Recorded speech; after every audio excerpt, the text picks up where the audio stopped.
Olá, família do canal Reflexões dos Avós.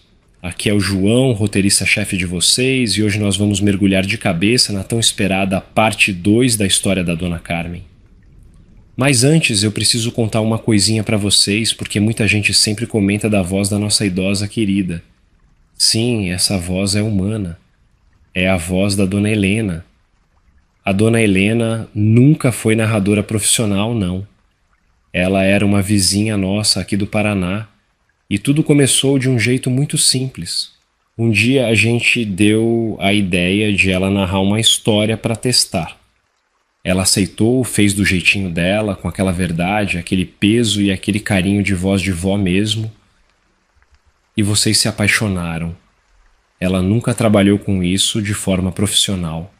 Narrava uma história ou outra pra gente quando dava, quando o coração dela pedia e quando a rotina permitia. Só que depois a filha fez o convite para ela ir morar em Portugal e a Dona Helena aceitou. Foi aí que ela acabou saindo da equipe. Desde então, em muitos momentos, a gente precisou recorrer à inteligência artificial para não deixar o canal parar.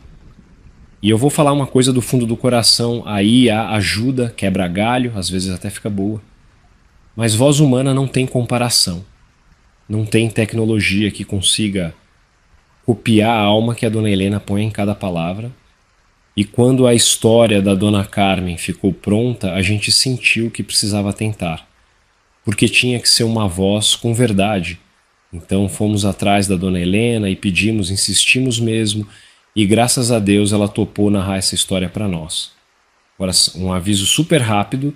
Se você acabou de chegar no canal e perdeu a primeira parte dessa trama, pausa esse vídeo agora mesmo. Assistir a essa segunda parte sem ver a primeira é pedir para ficar confuso. Você precisa entender todo o sofrimento de onde a Dona Carmen veio para sentir o verdadeiro impacto do que está prestes a acontecer. Para não ter erro na hora de procurar a parte 1, o truque é olhar a capa do vídeo.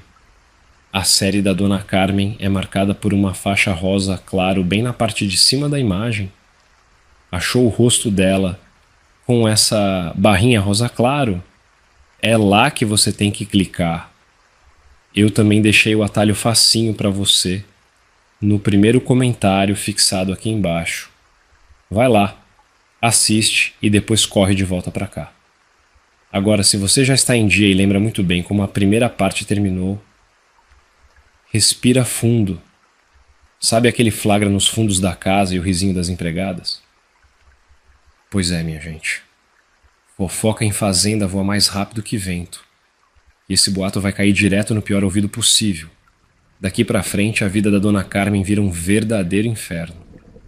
Então já confere se a sua inscrição tá confirmada, esmaga o botão do like para fortalecer o nosso trabalho e vem comigo. Porque o desfecho dessa história, olha, é de arrepiar até a alma. Ah, você voltou. Deus te abençoe por não me deixar sozinha com o peso dessas lembranças. Que bom saber que tem alguém aí do outro lado querendo me ouvir. Acomoda o corpo aí de novo, minha filha. Respira fundo, porque agora a nuvem preta desce de vez. Como eu estava te contando antes da gente dar aquela pausa, nem deu tempo de curtir direito aquele beijo. O medo veio muito antes, batendo forte no meu peito, me tirando o ar. Porque eu conhecia os cantos daquela casa grande. Eu conhecia muito bem o peso de um cochicho correndo de boca em boca mais ligeiro que vento levantando poeira no terreiro. O Afonso, percebendo o meu desespero, segurou a minha mão e perguntou baixinho se eu topava esperar por ele. Eu engoli a seco com os olhos já marejados e balancei a cabeça que não. Falei para ele que as duas iam espalhar aquela fofoca antes mesmo de anoitecer.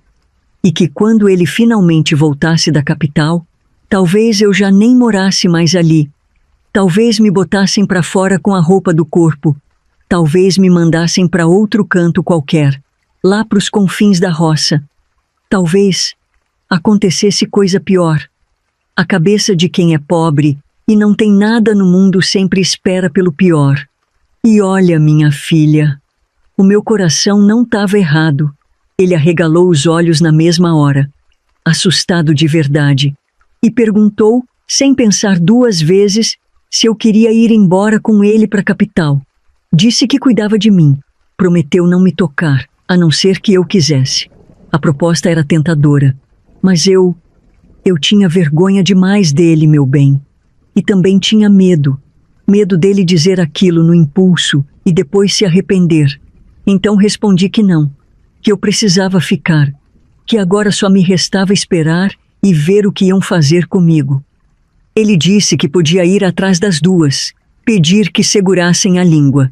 Mas eu pedi que não. Falei que não adiantava, que eu conhecia aquela casa melhor do que ele e sabia muito bem que, uma vez solta, a fofoca não voltava mais para o lugar. Aí, ele começou a andar de um lado para o outro, inquieto, passando a mão no cabelo, sem saber o que fazer.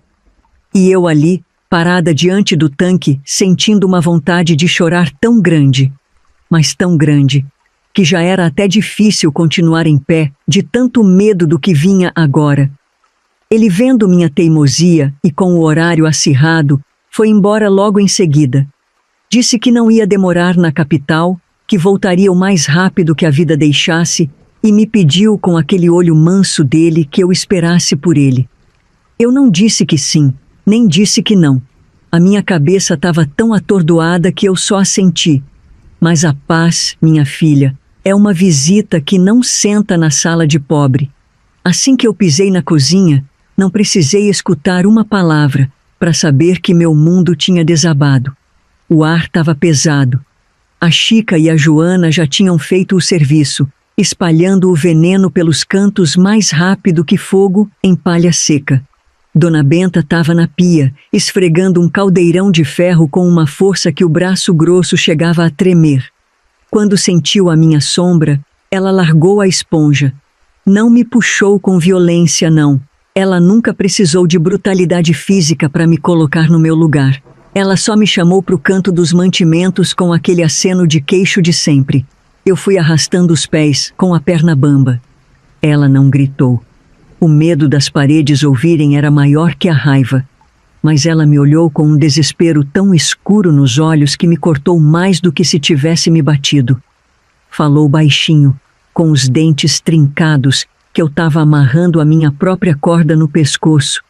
Que beijo de filho de patrão não vira salvação para moça pobre, vira desgraça certa. Disse que eu era uma tonta por ter esquecido tudo o que ela tinha me ensinado sobre a maldade daquela casa. Cada palavra dela entrava na minha cabeça feito prego quente. No fim, ela virou o rosto pesado, passou as costas da mão na testa suada e soltou um suspiro que parecia carregar o peso do casarão inteiro. Olhou para as chamas do fogão e, num fio de voz amargo, deu graças a Deus pelo moço ter pegado a estrada. Na esperança dela, a distância ia esfriar o capricho dele e abaixar a poeira daquela fofoca antes que o faro do velho Teodoro sentisse o cheiro do nosso erro. Só que a fumaça chamou a atenção de outro caçador. Eu não sei até hoje se o velho Teodoro soube daquele beijo. Tenho para mim que não, porque se soubesse, a mão pesada dele já tinha descido nas minhas costas. Mas o Leonel soube.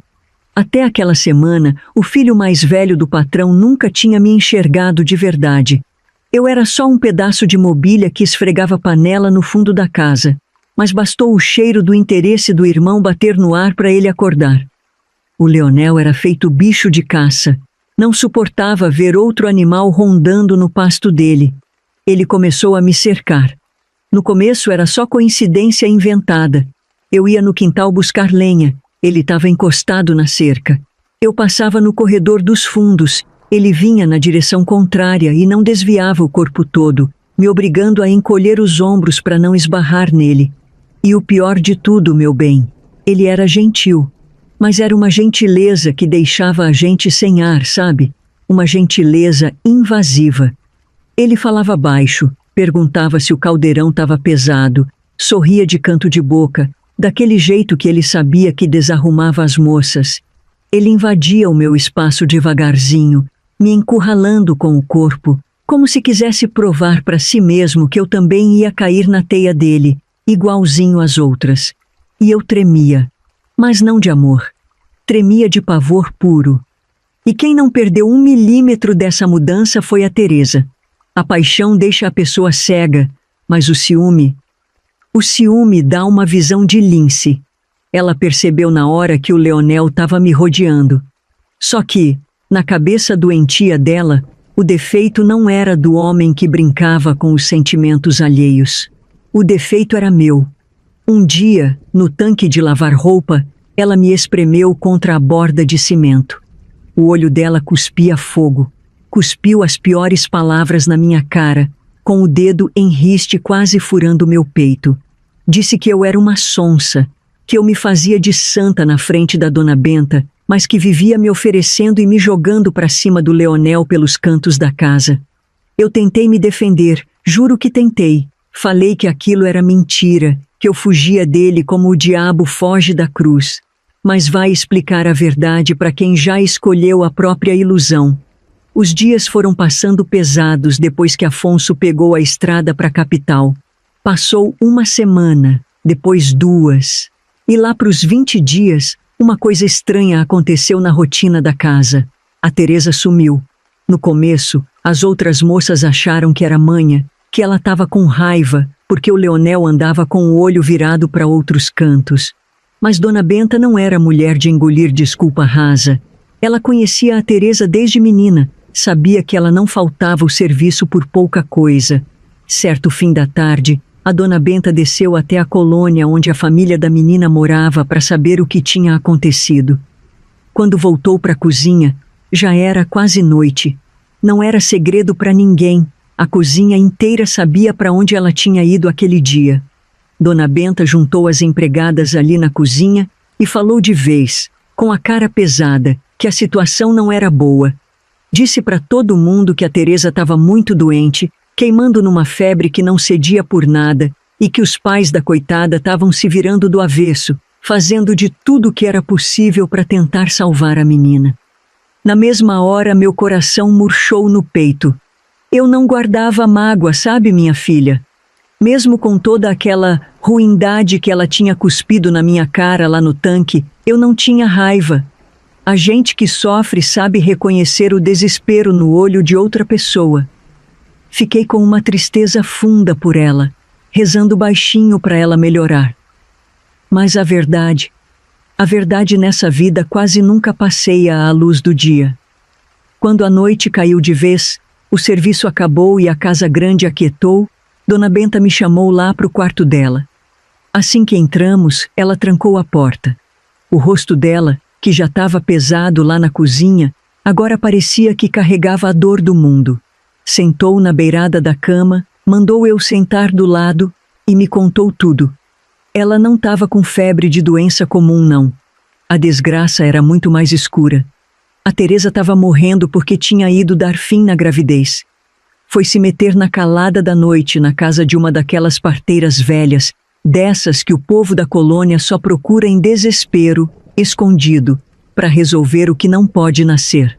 A mulher entupiu a menina de garrafada de erva brava, chá de buchinha do norte com arruda, dessas misturas amargas que fervem o juízo e rasgam a pessoa por dentro até provocar a regra. E como só a beberagem não deu conta do serviço, a velha meteu a mão. Usou talo de mamona para forçar a criança a sair. Foi isso que apodreceu a menina por dentro. O sangue empesteou e levantou aquela febre medonha que não baixava com reza, nem com emplastro. Os pais da coitada estavam lá, chorando na beira da cama, trocando pano molhado na testa dela, achando que a filha estava definhando por causa de um mal brabo nas tripas, sem fazer a menor ideia da verdade. Mas a Dona Benta, que já tinha visto muita desgraça na vida e conhecia o cheiro daquela agonia, apertou a coitada quando ela começou a delirar, e a verdade inteira derramou da boca dela. Tinha sido amando do Leonel. Claro, só podia ser, né? O desgraçado tinha jurado amor, jurado que ia casar com ela, que ia assumir, mas disse que ainda não era o momento, que o velho Teodoro ia arrancar o couro dele, que iria deserdar ele, Encheu a cabeça da menina de promessa vazia só para convencer ela a deitar naquela cama de açougue. E o pior, meu Deus do céu! Dona Benta descobriu que não era a primeira vez. Era o segundo filho que ele mandava ela arrancar. Dona Benta segurou o meu queixo, levantou meu rosto molhado de lágrima e cravou o olho no meu. A voz dela estava pesada, embargada, quase chorando de raiva. Falou com a voz embargada, mas firme. Você tá vendo a desgraça, Carmen? Você tá prestando bem atenção no que sobra para quem acredita em juramento de patrão? Eu tentei avisar a Teresa. Deus é testemunha de quantas vezes eu puxei aquela menina num canto e mandei ela abrir o olho, mas a ilusão fechou os ouvidos dela. Ela nunca me ouviu. E olha que a Teresa tem pai de faca na cintura, tem mãe, tem casa, tem sangue do sangue dela para brigar por ela. E mesmo com tudo isso, o Leonel arrastou a coitada para a lama e lavou as mãos. Agora, olha bem para você, minha filha. Você não tem ninguém.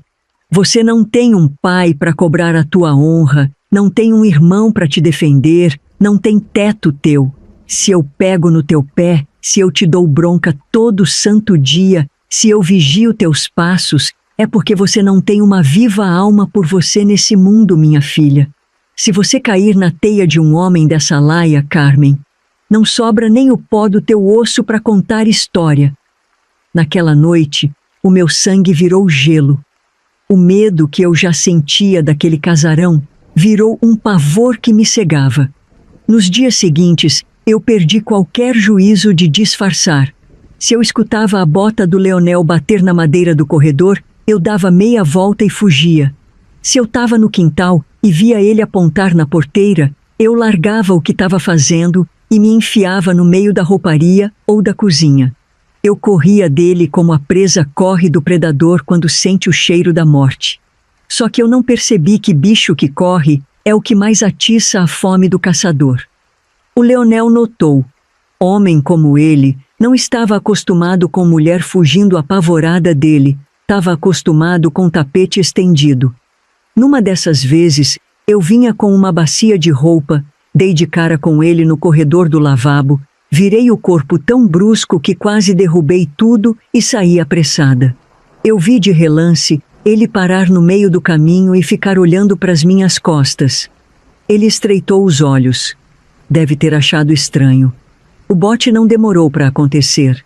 E foi do jeito covarde que homem assim gosta de fazer, no escuro e encurralando onde ninguém vê. Foi num final de tarde, quando o sol já estava se escondendo. Eu tinha acabado o serviço pesado e fui para o meu quartinho para trocar o avental que estava todo sujo de fuligem do fogão. Aquele corredor dos fundos era estreito, abafado e mal iluminado. Quando eu botei a mão na maçaneta da minha porta, a sombra dele cobriu a parede do meu lado. Antes que eu pudesse me assustar ou dar um passo para trás, uma mão pesada espalmou na madeira, bem do lado do meu rosto, trancando a minha passagem de vez. Era o Leonel. Ele chegou com tudo. Não bateu, não gritou, mas usou o tamanho dele para me dominar. Ele me prensou contra a parede de um jeito que eu não tinha para onde correr. Eu fiquei espremida entre a madeira e o peito largo dele. Meu coração começou a bater tão forte que parecia que ia quebrar minhas costelas. Ele abaixou a cabeça e afundou o rosto no meu pescoço, cheirou a minha pele devagar, puxando o ar fundo, roçando a barba rente na minha bochecha. Eu não vou mentir para você, minha filha, porque já te prometi que nessa conversa só entra a verdade. O cheiro dele era muito bom. Cheirava a sabão caro, a loção de barba boa, a fumo doce e a homem rico, bem cuidado. Era um cheiro que faria qualquer moça daquela casa fechar os olhos, amolecer as pernas e se entregar. Mas em mim não causou nada. Não deu aquele arrepio bom, não deu aquele tropeço no coração, não teve nada daquele encanto desgraçado que me desmontava inteira quando o Afonso me olhava. O corpo da gente sabe o que quer, e o meu não tinha o menor interesse naquele homem. Ele roçou a barba na minha bochecha e sussurrou no meu ouvido, com aquela voz macia de quem jura que é irresistível. Não precisa fugir pelos cantos, Carmen. Não precisa fazer esse doce todo, fingindo que não me quer. Eu dou o braço a torcer. Eu quero muito ficar com você. Eu tentei empurrar o peito dele com as 2 mãos. Tentei virar o rosto, mas ele era uma rocha de pesado. E foi aí, vendo que eu resistia, que ele deu o golpe pior. Ele riu baixinho, beijando o pé do meu ouvido, e disse o seguinte: "E se você tá se guardando pro meu irmão, pode ir acordando pra vida, viu? O Afonso não volta pra fazenda tão cedo. Ele foi pra capital encontrar a noiva dele. Tem uma moça rica, estudada como ele, de família boa, esperando ele lá pra casar. Você não achou mesmo que ele ia deixar uma moça da cidade pra ficar com alguém daqui? Achou? Minha filha." Na mesma hora que ele sussurrou aquilo, parece que arrancaram o assoalho debaixo dos meus pés. Eu não senti raiva dele na hora. Eu senti uma tristeza tão grande, mas tão esmagadora, que roubou todo o ar do meu peito. As palavras dele caíram em mim feito uma pá de cal. A imagem daquele beijo no quintal, as palavras doces do Afonso. De repente, tudo aquilo pareceu mentira. Pareceu sujeira de homem que só queria se divertir. Aquela tristeza me deu um desespero cego. No milésimo de segundo em que o Leonel afrouxou um pouco o corpo, achando que a mentira tinha me quebrado por dentro e me deixado mansa, eu reuni toda a força que eu tinha. Dei um tranco para frente, escorreguei por debaixo do braço grosso dele e escapei. Girei a maçaneta num solavanco, me joguei para dentro do quartinho e bati o trinco com tudo, caindo direto na cama, chorando que nem uma criança. No dia seguinte eu levantei com o rosto desfigurado de tanto chorar. A dor daquela mentira do Leonel sobre o Afonso e a tal noiva rica ainda estava entalada no meu peito, me cortando feito caco de vidro. Mas não deu tempo de eu remoer as minhas mágoas, minha filha.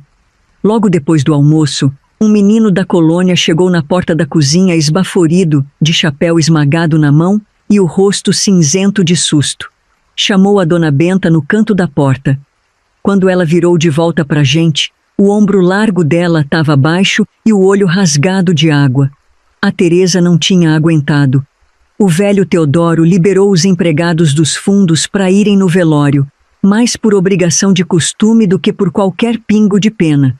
Quando o fim da tarde foi caindo e o céu foi ficando manchado de roxo, a gente desceu a estrada de poeira até a casinha da família dela.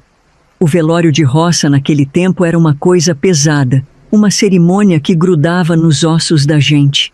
A família era pobre, então a casa era minúscula. Eles tinham arrastado a mesinha e os tamboretes da sala para o quintal, para dar espaço para o caixão de madeira crua que ficava apoiado em cima de 2 cavaletes bem no meio do cômodo. O espelho pequeno que eles tinham na parede estava coberto com um pano escuro, como mandava a superstição e o respeito para a alma não se perder. Tinha 4 velões grossos amarelos acesos nos cantos, derretendo e fazendo umas poças de cera quente no chão de terra batida. O ar lá dentro quase não entrava no pulmão. Era uma mistura sufocante de cera queimada, café forte e fervido, suor de gente apertada e aquele cheiro triste de flor de defunto que eles botavam ao redor para disfarçar o cheiro da morte. A mãe da Teresa, ai meu Deus do céu, me dá um nó na garganta só de lembrar.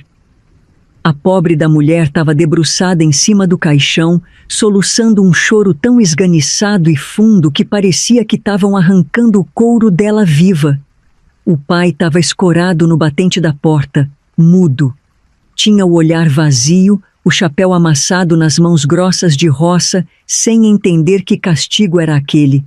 Eles choravam a doença, choravam a infecção, sem fazer a menor ideia de que estavam chorando na verdade a covardia do filho do patrão. Ela tinha muitos irmãos, mais velhos, mais novos, e todos estavam ali chorando a morte da irmã. As mulheres mais velhas da colônia ficavam sentadas em volta do caixão, rezando o terço num murmúrio que parecia um enxame de abelha triste. Os homens ficavam lá fora, no terreiro escuro, fumando cigarro de palha, falando baixinho de cabeça baixa, cuspindo de banda e passando uma garrafa de pinga de mão em mão para enganar o frio e a tristeza. Eu fiquei encolhida num canto da sala, apertando o xale contra o peito, olhando para o rosto miúdo e pálido da Teresa. Eu lembrava do olho dela brilhando quando falava do Leonel. Lembrava dela passando toda acesa, se achando dona do mundo depois de deitar com ele. E agora ela estava ali, fria, destruída por dentro, morta por acreditar em promessa de rico. E o Leonel, o causador de toda aquela desgraça? Não passou nem a sombra dele por lá. O desgraçado ficou intocado no conforto da casa grande. Devia estar jantando na mesa farta ou bebendo o uísque caro dele na varanda, sem dar a mínima pro sangue que sujava as mãos dele. Para ele, a Teresa morta não era uma tragédia, era só um problema resolvido, um contratempo que ia ser jogado num buraco na manhã seguinte. E meu medo aumentou, porque agora que a Teresa não estava mais disponível, eu sabia que ele iria encarnar em mim. O pior de tudo não foi o velório apertado na sala, minha filha. O pior foi na manhã seguinte, no cemitério da colônia, quando o caixão de madeira crua começou a descer na cova. A mãe da Teresa e a irmã mais nova gritavam tão rasgado, tão cheio de agonia, que se atiraram na beirada do buraco. O desespero era tanto, mas tanto, que por muito pouco as duas não foram enterradas junto com o caixão. Os homens tiveram que segurar as duas à força, arrastando as coitadas pelo braço no meio do barro e da poeira, chorando que nem bicho ferido. E então, o coveiro jogou a primeira pá de terra. O som daquele torrão seco batendo em cima da tampa de madeira. Aquilo ecoou dentro da minha cabeça feito um sino me avisando do meu próprio fim. Foi naquele exato momento, olhando para a terra engolindo a Teresa, que uma chave virou no meu juízo. O medo que eu tinha do mundo lá fora sumiu, evaporou. De repente, o que me apavorava de verdade era continuar respirando o mesmo ar que o Leonel. Ali, com o vento frio batendo no meu rosto e o choro daquela mãe furando os meus ouvidos, eu tomei a minha decisão. Eu ia embora. Fosse para onde fosse para passar fome na beira da estrada, fosse para lavar chão em cidade estranha, fosse para dormir no relento. Eu não ia virar burro de carga do velho Teodoro e não ia ser o próximo capricho do desgraçado do filho dele. Eu partiria na manhã seguinte, antes de o sol clarear o céu de vez. Meu plano estava traçado. Assim que a gente voltasse para os fundos da casa grande e o movimento acalmasse, eu ia puxar a Dona Benta para o quarto, ia contar o que o Leonel tinha feito comigo no corredor, ia implorar de joelhos se precisasse, pedir ajuda para arrumar uma trouxa de roupa e saber qual estrada eu devia pegar. Mas eu ia. Meu tempo de covardia e submissão tinha acabado junto com a vida da Teresa. Assim que a gente pisou de volta na casa grande, eu não deixei o sangue esfriar. A poeira do cemitério ainda estava no meu sapato quando eu esperei as outras moças saírem da cozinha e puxei a Dona Benta para o meu quartinho, com uma pressa que assustou a coitada. Contei, tremendo dos pés à cabeça, o que o Leonel tinha feito comigo no corredor escuro no dia anterior. Não poupei nenhum detalhe. Disse que ia juntar minhas 2 mudas de roupa num pano e sumir na estrada antes de o galo cantar. Dona Benta escutou tudo com a mão na boca. O olho dela esbugalhou de pavor, mas ela não tentou me convencer a ficar. Ela sabia que eu estava coberta de razão. Só que a sabedoria de quem já apanhou muito da vida falou mais alto que o meu desespero de menina. Ela segurou os meus ombros com aquela mão grossa, me chacoalhou de leve e implorou. Implorou mesmo, minha filha, com o olho cheio de água. Você vai embora sim, Carmen. Mas não hoje, não no escuro e não correndo a pé que nem bicho para virar caça de capanga na beira da estrada. Você vai me esperar 3 dias. Só 3 dias, menina. E aí, ela me explicou o plano, num sussurro afobado, olhando para as frestas da porta de madeira. Daqui a 3 dias exatos cairia a folga dela, que era quando ela arrumava a trouxa e ia passar uns dias com a família. Ela disse que ia me tirar dali junto com ela, disfarçada. Falou que o filho mais velho ia estar esperando ela na estrada com a condução e que ele mesmo ia me levar escondida até a rodoviária da cidade. A dona Benta já tinha até o destino traçado na cabeça. Ia me despachar de ônibus para a casa de uma prima dela, numa outra cidade bem longe dali. Uma mulher de igreja, de coração bom, que ia me acolher e me ajudar a arrumar serviço de verdade. Eu ainda hesitei, chorando, porque 3 dias naquela casa, sabendo que o Leonel estava no meu encalço, pareciam 3 séculos. Mas dona Benta bateu o pé e não me deu chance de teimar. E nesses 3 dias o diabo não encosta um dedo na tua pele. Ela cravou, engrossando a voz e enchendo o peito de coragem.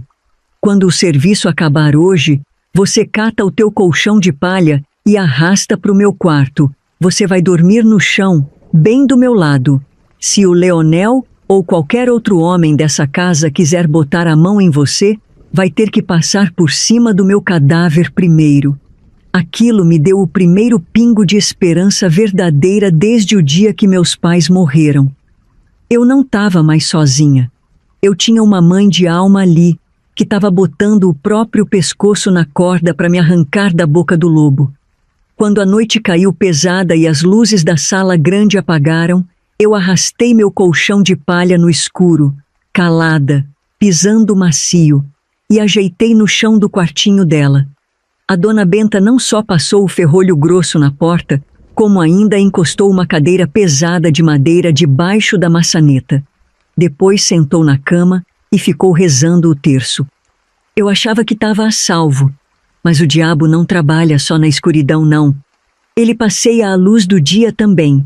O Leonel percebeu que eu estava escapando pelos dedos dele e virou um cão de caça. Ele passou a me vigiar. Para onde eu ia, eu sentia o peso daquele olho nas minhas costas.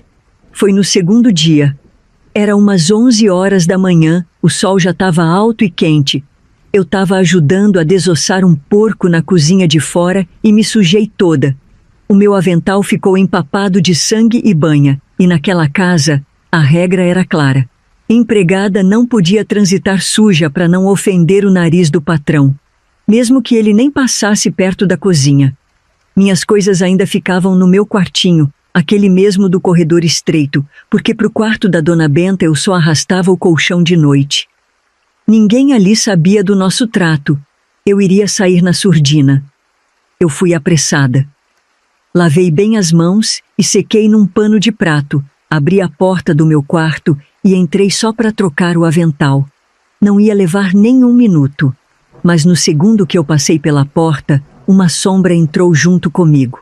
O barulho do trinco girando e trancando a porta bateu no meu ouvido feito um tiro. Quando eu me virei num pulo, com o grito já armando na garganta, a mão imensa dele tapou a minha boca com uma brutalidade que jogou minha cabeça para trás. Era ele. E antes mesmo de eu conseguir me debater, o cheiro azedo de bebida forte, misturado com aquele perfume caro, invadiu o meu nariz. 11 da manhã, e o homem já estava cheirando a cachaça. Ele me prensou contra a cama de ferro, apertando a mão na minha boca com tanta força que o meu lábio rasgou no meu próprio dente e eu senti o gosto de sangue. O olho dele estava injetado, cheio de ruindade e de soberba. Ele encostou a boca suja perto do meu rosto e sussurrou, cuspindo as palavras: "Você achou mesmo que ia fugir de mim se escondendo para dormir no quarto daquela velha negra? Achou que eu não ia saber? Presta bem atenção, sua morta de fome. Tá para nascer mulher nesse mundo que eu queira e não possa ter. Minha filha, eu não vou te narrar os detalhes do que aconteceu ali dentro. Não vou, porque tem coisa que a boca da gente não dá conta de falar, e o ouvido de quem é bom não merece escutar. Mas eu te digo uma coisa, eu sofri. Sofri como um bicho no abatedouro. Eu tentei lutar, eu juro por Deus que eu tentei. Mas ele era um homem enorme, pesado, criado domando cavalo no pasto, e eu era só uma menina miúda. Ele não tirou a mão da minha boca um segundo sequer. Eu mal conseguia respirar, porque meu nariz também era tapado junto, não conseguia gritar por socorro, não conseguia nada a não ser chorar e me afogar no meu próprio desespero. E o pior de tudo, meu bem, o pior é que não foi rápido. Ele não teve pressa. Ele fez questão de demorar. Fez questão de me humilhar, de me quebrar por dentro, pedaço por pedaço, se aproveitando do meu corpo do jeito mais sujo e violento que um ser humano pode fazer com outro. Ele queria me destruir, queria me mostrar que eu não era dona de mim mesma, que eu era só um pedaço de carne que pertencia àquela casa grande. Quando ele finalmente terminou, ele arrumou a calça devagar, como se tivesse acabado de beber um copo d'água. Destrancou a porta e saiu. Eu fiquei ali, olhando para o teto, sentindo que a Carmen de verdade tinha acabado de morrer. Meu pior pesadelo tinha acabado de acontecer. Eu não consegui levantar minha filha. Não consegui. O meu corpo não me obedecia mais. Eu não saí do quarto. Não saí da cama. Fiquei ali mesmo, largada, completamente nua, olhando para o vazio.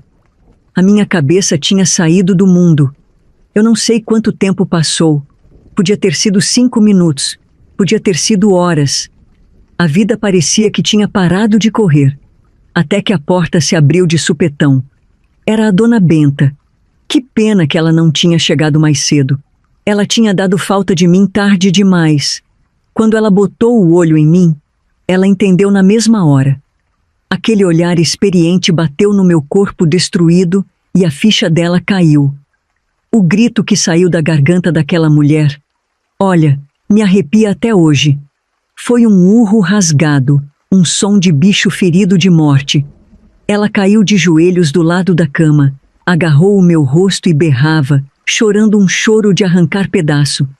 Ah, minha menina, o que foi que te aconteceu, meu Deus? O que foi que fizeram com você?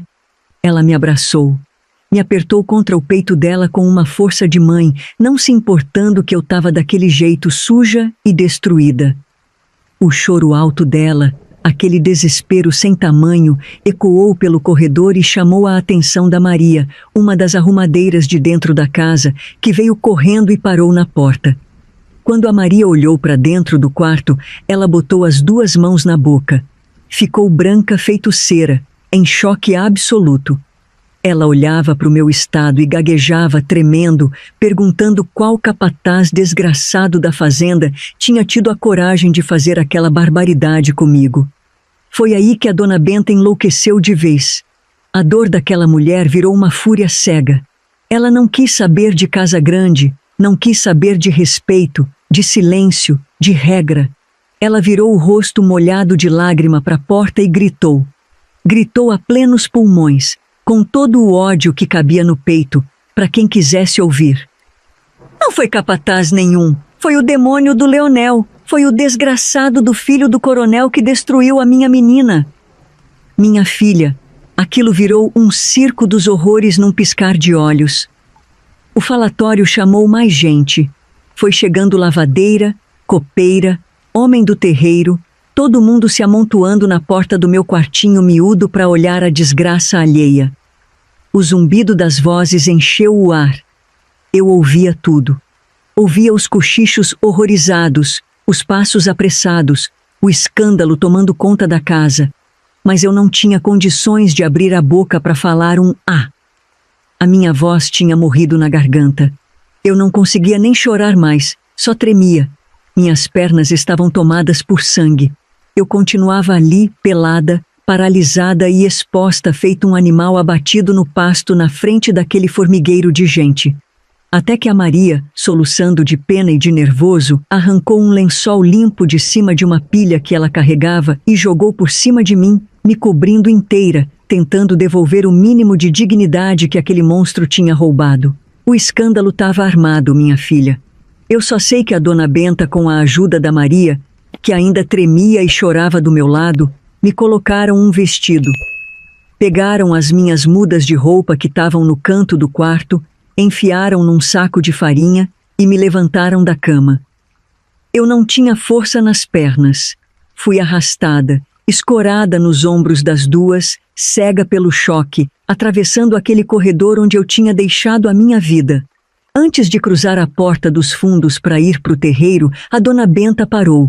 Ela virou o rosto para dentro da casa, com os olhos faiscando de ódio, cuspiu no chão de ladrilho e falou com uma voz que parecia um trovão.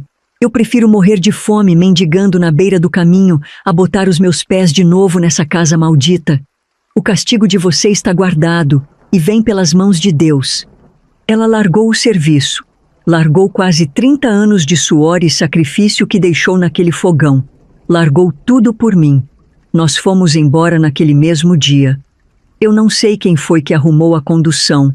Não sei quem era o homem que estava segurando as rédeas, mas me botaram deitada no fundo de uma carroça velha, forrada com uns sacos de estopa. A minha cabeça entrou num apagão, meu bem. Foi uma escuridão tão grande que eu não lembro do sacolejo da estrada. Não lembro do barulho das rodas na terra. Não lembro se o sol estava quente ou se choveu. Eu não lembro de absolutamente nada do caminho. A alma da gente tem um mecanismo de defesa que desliga o corpo para a gente não morrer de dor. A primeira lembrança clara que eu tenho depois de sair da fazenda do coronel é de abrir os olhos devagar e me ver deitada num colchão limpo, num quartinho humilde.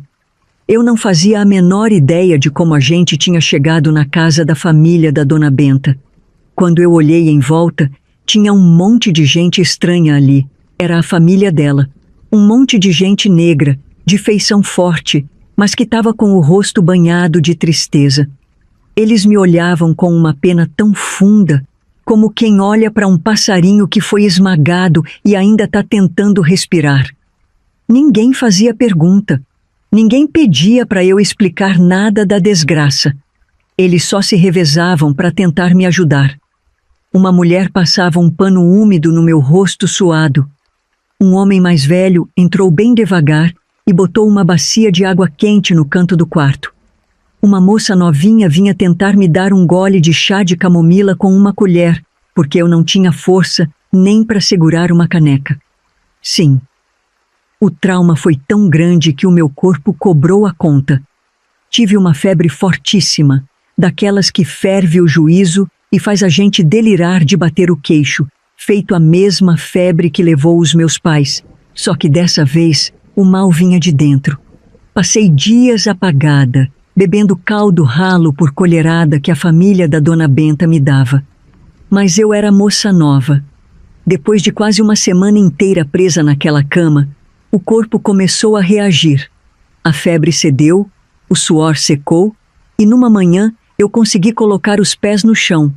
As pernas ainda tremiam, mas eu andei devagar até a cozinha deles. E olha, não vá pensando que eles viviam na miséria, não. Como eu te falei, a dona Benta ganhava um bom salário na fazenda há muitos anos. O suor dela e do marido tinha levantado uma casa de madeira muito boa, firme, espaçosa, com assoalho limpinho e tudo no seu devido lugar. Era um lar de verdade, de gente trabalhadora e asseada. Quando me viram de pé na cozinha, a casa inteira suspirou de alívio. Olhei para aquela gente com o olho cheio de água e agradeci com o pouco de voz que a dor me deixou. Só que, quando o corpo melhora, a cabeça da gente começa a trabalhar, né? Sentei na cadeira e fiquei pensando no que seria da minha vida. Eu não tinha nada. E o que mais me esmagava o peito era o sacrifício que a dona Benta tinha feito. Ela comandava tudo lá, tinha respeito, ganhava bem e largou tudo no dia que virou as costas para o coronel para me salvar. Naquela mesma tarde, acabei escutando ela conversar baixinho com o marido na varanda. Ela esfregava as mãos, preocupada. Falou que a cidade era pequena, que os ricos se conheciam todos, e sem uma recomendação, ela não sabia se conseguiria outro trabalho em casa de família tão cedo. O marido da dona Benta, o seu Teobaldo, era um homem negro, alto, de ombro largo, que trabalhava no braço, no descarregamento de carga pesada da cidade. Quando viu a mulher aflita daquele jeito, ele botou a mão pesada no ombro dela e falou com uma mansidão bonita de escutar. Não perca seu sono com isso, Benta. Você fez o que era certo diante de Deus e dos homens. Aquela casa não merecia o seu serviço. E não se preocupe com dinheiro, porque eu tenho meus braços fortes. Eu trago o pão para dentro de casa. Ninguém vai passar necessidade debaixo do nosso teto. E não era só ele que segurava as pontas ali. A casa da Dona Benta era cheia de união. Eles tinham uma filha mais nova, a Fátima, de 24 anos, uma moça de sorriso largo que morava com eles e que foi um anjo na minha recuperação.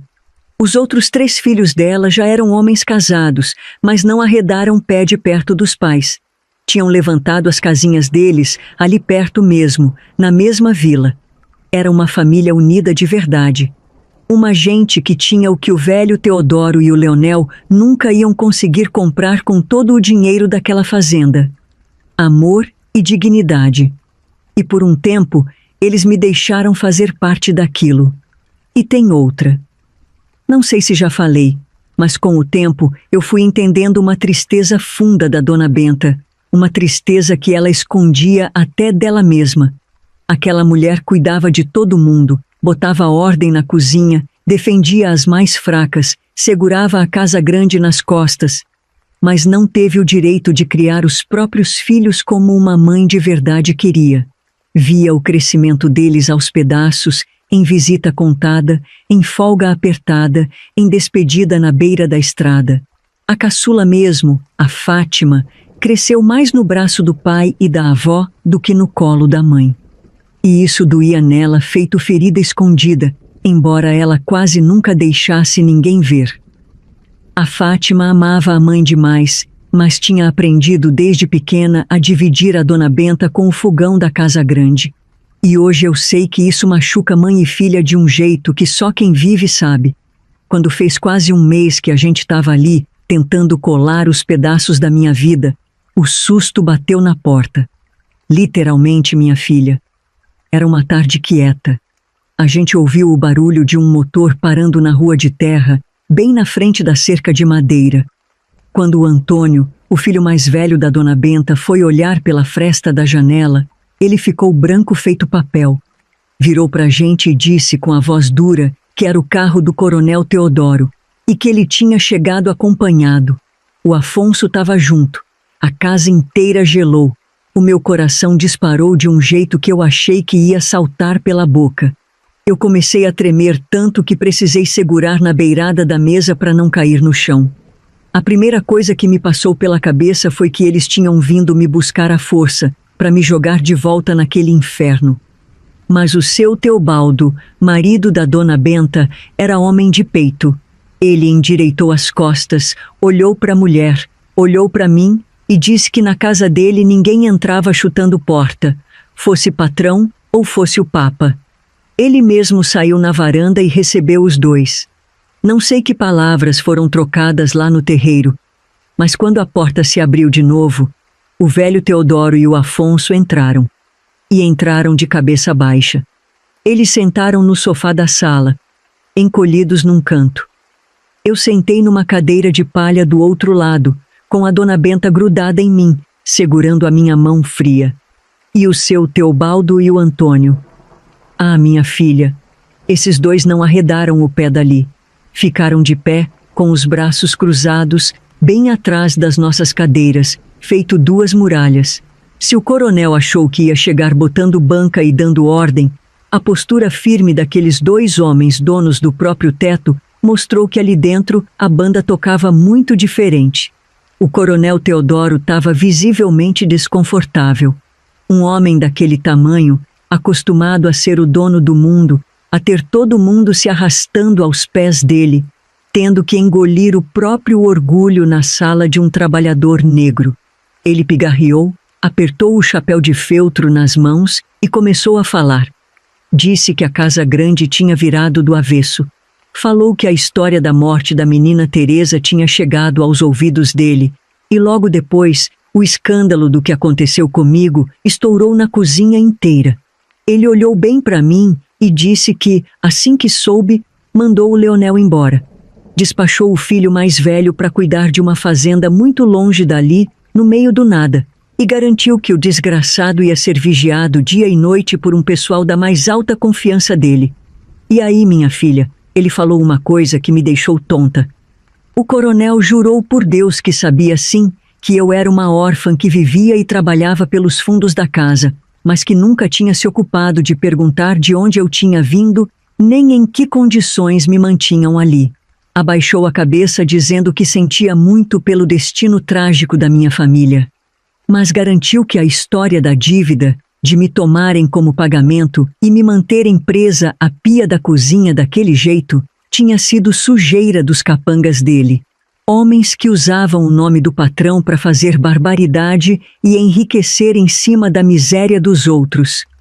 Disse, apertando a aba do chapéu, que já tinha mandado o Zé Manco embora da fazenda fazia tempo, quando descobriu parte das safadezas do infeliz. Só que a dimensão inteira da minha desgraça, segundo ele, só caiu no colo dele no exato dia em que o filho fez o que fez comigo. E foi aí que a voz do velho Teodoro amansou. Ele disse: "Você carrega o mesmo nome da minha santa mãezinha, Carmen." Talvez para ele, o filho ter feito aquela brutalidade nojenta com uma moça que carregava o nome sagrado da mãe dele era a pior ofensa que podia acontecer. Era mexer com os mortos dele. E enquanto o coronel explicava tudo aquilo, o Afonso continuava ali, sentado no sofá. Meu Deus do céu, como aquele rapaz estava destruído. Ele estava mais magro, com o rosto amassado e uma sombra escura debaixo do olho, de quem não dormia desde que pisou de volta na fazenda. Ele não abriu a boca para interromper o pai, mas estava na cara dele, escrito em cada traço daquele rosto desesperado, que ele queria falar comigo a sós, queria me explicar tudo, queria me tirar daquela dor. Ele esperou o momento certo, com os olhos vermelhos e molhados cravados em mim, como quem dizia por pensamento que dali ele não arredava o pé até eu ouvir o que ele tinha para dizer. Mas o velho Teodoro ainda não tinha acabado de despejar os espantos daquela tarde dentro daquela sala de madeira. Ele deu um suspiro fundo, daqueles que puxam o ar do fundo do pulmão, passou a mão grossa cheia de anel de ouro no rosto cansado. "Dona Benta", o coronel falou de forma muito séria, "a fazenda está de pernas pro ar. O serviço na casa grande parou. As empregadas não sabem se organizar e não dão conta da cozinha. Eu vim até aqui pedir que a senhora volte ao trabalho. Eu aumento o seu salário o que a senhora quiser." Como o seu Teobaldo estava ali do lado, de braço cruzado, o coronel falou com todo o respeito, tratando apenas do serviço. Mas a dona Benta não mudou a feição. Ela balançou a cabeça devagar e respondeu curto e seco que não pisava mais naquela casa. O velho Teodoro suspirou e mudou de assunto. Voltou a atenção para mim e pro Afonso. "Mas eu não vim aqui só para pedir perdão, Benta." O coronel continuou, a voz agora tremendo de um jeito estranho, olhando de mim pro Afonso. "Eu vim porque a desgraça que o Leonel causou não destruiu só a vida dessa moça. Destruiu a minha família. E o motivo eu só fui descobrir faz poucos dias, quando o Afonso botou os pés de volta na fazenda. Eu prendi o ar. A sala inteira parecia que ia encolher. O Afonso chegou da capital", o velho disse apontando para o filho, que continuava de cabeça baixa, com as mãos apertadas nos joelhos. "Ele não foi para o quarto, não foi comer, não foi descansar da viagem. Ele foi procurar por Carmen. Não demorou muito e soube da desgraça. O rapaz queria encontrar o irmão e matar ele com as próprias mãos. Foi no meu escritório, bateu as duas mãos na minha mesa, olhou bem fundo nos meus olhos, com uma coragem que eu nunca vi naquele menino, e me confessou o que me tirou o chão. O Afonso me revelou que estava apaixonado. O coronel soltou, e cada palavra caía feito uma marretada no meio da sala. Me disse que não queria saber da moça da cidade, não queria saber de riqueza, de status, de sobrenome. Falou com todas as letras, gritando na minha cara: que a única mulher que ele amava nesse mundo, a única com quem ele ia se casar, era uma polaca miúda, de olhos azuis, que trabalhava lavando panela na minha cozinha. Que amava você, Carmen, minha filha do céu. Quando o velho Teodoro soltou aquela frase, parece que um raio partiu a casa no meio. Pensei que iria infartar naquela hora, se acredita? A dona Benta arregalou os olhos, apertou a minha mão e olhou para o Afonso. Ela entendeu que aquela fofoca que tinha corrido na casa grande não era capricho de rapaz rico, não era fogo de palha, não era a mesma sujeira que o Leonel fazia com as outras. Era amor. Amor de verdade, daquele que enfrenta tudo sem piscar. E eu? Eu fiquei paralisada. Minha cabeça começou a girar, girar, girar. O Afonso tinha tido a coragem de enfrentar o pai por mim? Ele tinha voltado da capital decidido a me tirar daquele lugar? E a pior das constatações? A mentira do Leonel. Aquela conversa nojenta de noiva rica, de que eu era só uma morta de fome, quebrou em 1000 pedaços dentro da minha mente. O Leonel sabia. Ele sabia desde o começo. O desgraçado percebeu que o irmão me amava de verdade. E por pura ruindade, por pura inveja, por maldade de quem não suporta ver a felicidade do outro, foi lá e me violou. Ele me destruiu para destruir o irmão. A dor daquela descoberta misturada com o choque da declaração me tirou todo o ar. O Afonso não aguentou mais ficar sentado no sofá. Ele levantou, deu alguns passos na minha direção e ajoelhou no chão de madeira, bem na minha frente. O seu Teobaldo e o Antônio se entreolharam, surpresos, mas não se mexeram. O Afonso tirou uma aliança fina cor de ouro do bolso do paletó. As mãos dele tremiam. Ele olhou para mim, com o rosto molhado, e disse: Carmen. A voz dele saiu embargada, falhando, rouca de tanta dor. Eu fui para a capital para resolver a minha vida o mais rápido que eu podia. Eu fui para preparar um lugar para você. Eu voltei para te assumir para todo mundo. Voltei para te tirar daquela cozinha e cuidar de você para o resto dos meus dias. Me perdoa. Meu Deus do céu, me perdoa por ter demorado. Me perdoa por não estar lá para te defender. Se eu pudesse dar a minha vida para voltar no tempo e entrar na frente daquele monstro, eu dava, Carmen. Mas eu te imploro, meu amor, casa comigo. Casa comigo e deixa eu te provar que o mundo não é essa escuridão.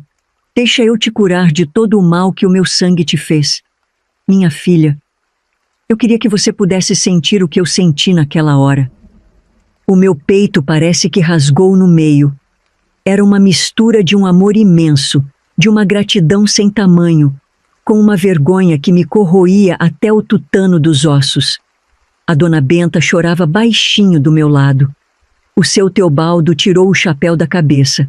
O Antônio encostou na parede, com os olhos vermelhos. Mas a vida, minha filha, a vida da mulher daquele tempo era ensinada à base da culpa. A gente aprendia desde que nascia que a mulher era igual a um vaso branco. Se trincasse, se sujasse, se perdesse a pureza, não servia para mais nada. Ninguém mais queria. Era resto. E eu sentia que eu tinha sido quebrada do pior jeito possível. O Leonel não tinha só roubado a minha paz. Ele tinha roubado a minha limpeza, o meu valor como mulher. Na minha cabeça doente pelo trauma, eu não era mais digna de um homem bom, feito o Afonso. Eu era uma sobra violada e imunda. As lágrimas começaram a descer pelo meu rosto, grossas, quentes. O choro foi me sufocando, subindo pela garganta feito um bolo de espinhos, me dando um desespero tão brutal que eu comecei a balançar a cabeça sem parar, negando, recuando o meu corpo na cadeira, tentando me afastar daquela cena linda porque eu não me sentia digna de estar nela. Não, eu não posso. Eu comecei a gaguejar, soluçando alto, puxando as minhas mãos para trás, tremendo feito folha. Eu não posso, Afonso. Guarda isso. Guarda esse anel, pelo amor de Deus, guarda isso. Ele levantou o rosto, desesperado. com os olhos arregalados de medo da minha recusa. Por que, Carmen? Por que você está dizendo isso? Por que eu não presto mais para você? A dor de dizer aquilo em voz alta na frente daquelas pessoas todas foi a coisa mais humilhante da minha vida inteira. Eu chorei, um choro de soluçar, de repuxar a barriga. Você é um rapaz bom, de coração limpo, estudado, que tem a vida inteira pela frente. Você merece uma moça direita, uma moça pura, e eu não sou mais. Eu fui arruinada, Afonso. Eu não sou mais honrada. Não sobrou honra nenhuma no meu corpo para te entregar. Eu tô suja, suja. Eu botei as 2 mãos no rosto, cobrindo a minha vergonha, e desabei a chorar, debruçada no meu próprio colo. Eu sentia nojo de mim. Sentia vergonha de estar respirando. Naquela época, mulher que perdia a honra, mesmo sendo forçada a pau e a grito, carregava a culpa para o túmulo. Era a gente que pagava o preço da maldade e da luxúria do homem. Foi aí que o Afonso fez a coisa mais bonita e mais valente que eu já presenciei na vida. Ele não se levantou. Pelo contrário, ajoelhado do jeito que estava, ele se arrastou pelo chão de madeira até encostar o peito dele nos meus joelhos. Ele não deu a mínima para o pai dele olhando, não deu a mínima para o escândalo. Ele avançou, segurou os meus pulsos com uma firmeza cheia de doçura e puxou as minhas mãos de cima do meu rosto. Ele estava com o rosto encharcado de suor e lágrima, a respiração ofegante. Mas o olhar dele, o olhar dele era a coisa mais límpida e mais forte do mundo. Ele cravou aquele olhar nos meus olhos avermelhados e falou, com uma voz que não tremia mais: "Olha para mim, Carmen. Olha bem para mim e nunca mais repita isso." Ele pediu, apertando as minhas 2 mãos contra o peito dele, bem em cima do coração, onde eu sentia as batidas aceleradas feito um tambor. A única pessoa suja, desonrada e imunda nessa história é o covarde do meu irmão. A culpa não é sua, nunca foi sua. Você me escutou? A honra não tá no corpo, Carmen. A honra tá no caráter. E você é a mulher mais honrada, mais limpa e mais valente que eu já conheci na minha vida. Eu balançava a cabeça, chorando e soluçando, tentando não acreditar naquilo para não ter que me decepcionar depois. Eu não me importo, Carmen. Ele continuou, engrossando a voz, num desespero. Eu não ligo para o que a sociedade pensa, eu não ligo para nada. Isso não diminui em absolutamente nada o que você é para mim. Eu não me importo com mais nada nesse mundo, Carmen, contanto que a gente fique junto. Contanto que você me dê a chance de te provar que o amor existe e que você nasceu para ser amada. Ele encostou a testa dele nas minhas mãos unidas, e ali mesmo, encostado nos meus joelhos, ele deixou todo o choro dele sair. Dona Benta não aguentou ouvir calada, então ela disse baixinho: "Aceita, minha filha." Veja bem, ouvir um homem dizer aquilo para uma mulher despedaçada. Ouvir um amor daquele tamanho, que atropelava as regras, o nojo da sociedade, o preconceito da época e o orgulho de uma família inteira só para escolher me amar. A Dona Benta começou a chorar alto, agarrada no ombro do marido. O seu Teobaldo chorava em silêncio. Até o Coronel Teodoro, aquele homem de gelo e ferro que eu sempre temi, abaixou a cabeça e escondeu o rosto nas mãos, derrotado, destruído pela grandeza do sentimento do próprio filho. Naquele instante, com as lágrimas do Afonso lavando as minhas mãos estragadas de sabão, eu entendi que o amor dele era maior que o meu trauma. A ferida ia doer pro resto da vida, sim. Mas ele estava me entregando a cura.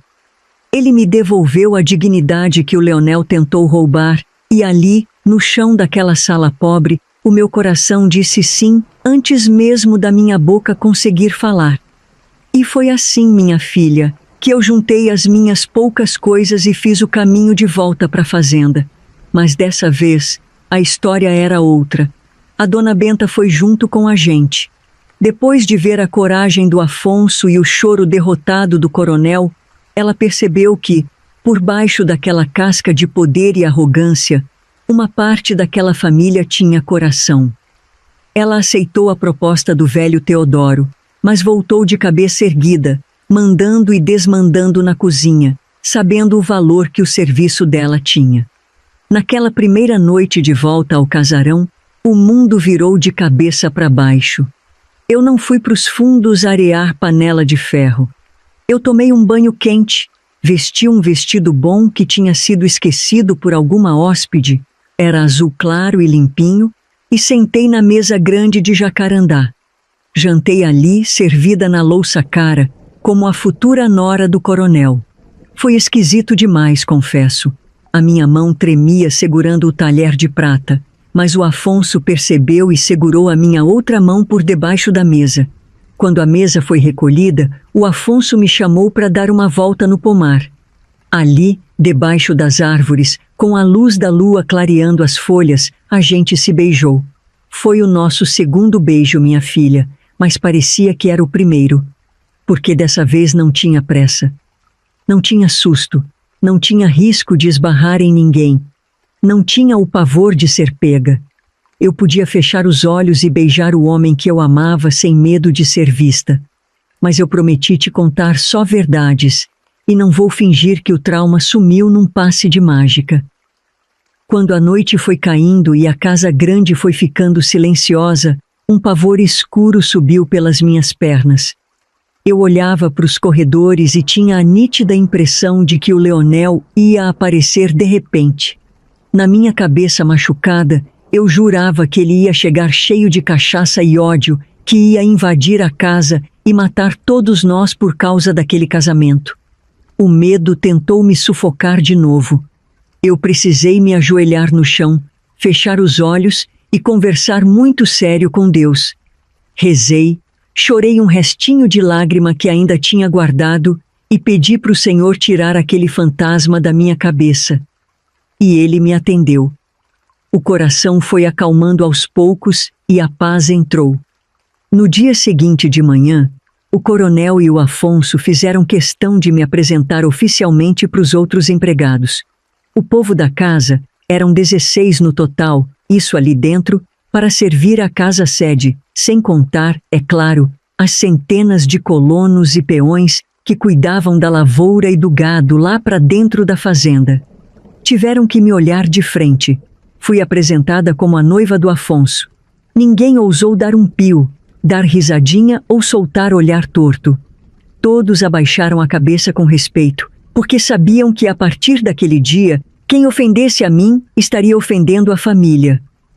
Passaram só 3 dias daquele pedido na sala da Dona Benta e nós casamos na igreja matriz da cidade. Não teve festa de arromba, não teve aquele banquete cheio de luxo que o povo rico gosta de esbanjar. O coronel, muito sabido das coisas, achou melhor assim. E eu também. Querendo ou não, a fofoca da minha desgraça e do sumiço repentino do Leonel já tinha corrido nas bocas da cidade inteira. O povo fala, minha filha, o povo inventa.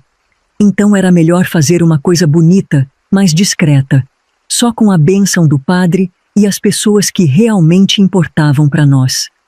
Saindo da igreja, o Afonso me botou num carro bonito e nós fomos embora dali. Fomos passar a nossa lua de mel num aras que o pai dele tinha numa região mais distante. Uma propriedade linda, imensa, cheia de cavalo de raça, que eu, nos meus tempos de cozinha, nunca tinha sequer ouvido falar que existia. Fomos buscar a nossa paz longe de qualquer sombra daquela casa grande. Oh, minha filha, o lugar era um pedaço do céu na terra. Mas, para falar a verdade, quando a primeira noite foi caindo, o meu estômago embrulhou de um jeito que eu mal conseguia respirar. Eu estava morrendo de medo. A única lembrança que o meu corpo tinha do toque de um homem era a dor, o sangue e a brutalidade nojenta daquele quarto nos fundos da fazenda. Eu achava que o amor na cama ia ser aquilo de novo, que ia doer, que eu ia me sentir rasgada, que eu ia ter que fechar os olhos, morder o lábio e só esperar acabar logo. Achava que naquilo só o homem podia se beneficiar.